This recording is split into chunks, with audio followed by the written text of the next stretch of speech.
In this video, we'll be looking at how to adjust the volume of the headphones and speakers using the Sonifex S2 Mixer's output channels. Headphones and speakers in the radio studios can be used for several things. The first is to listen to your program output. That is, what your audience will hear if you were broadcasting live, which is also known as program. The second thing is that they allow you to preview certain audio devices before they go live, to set signal levels and check for issues. This is known as pre-fade listen, or PFL for short. We'll cover this in the next video. Every mixing desk in the radio studios is made up of a number of channels. These look like vertical strips which work across the desk. If you see a fader or slider on a channel, that means it's an input channel strip, which will be used to control the level of any available audio input sources in that studio. This can be a certain microphone, a telephone channel, a CD channel, and so on. This is also indicated by a white label at the bottom of the input channel strip, which identifies the specific audio source. We'll discuss the different types of input channels in the next video. In every studio, the mixer's output channels can be found on the very far right side of the desk.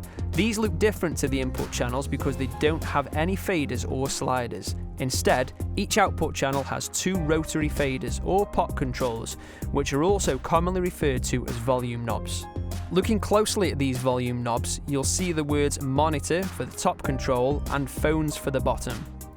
Each has its own respective speaker and headphone icons. Turning any of these controls clockwise from 0 will increase the output volume of your listening devices. To avoid hearing damage, you should reset all volume controls back to 0 before your session, and at the end, ready for the next person. Focusing specifically on the left-hand output channel strip, this is where you can adjust the speaker volume using this monitor control. Just below, using this phones control, we'll adjust the volume of the single pair of headphones connected at the bottom of that channel strip. If you're working in the red or green studios, which have more than one pair of headphones, you can use the right-hand output channel strip's phone control to adjust the volume of those additional headphones.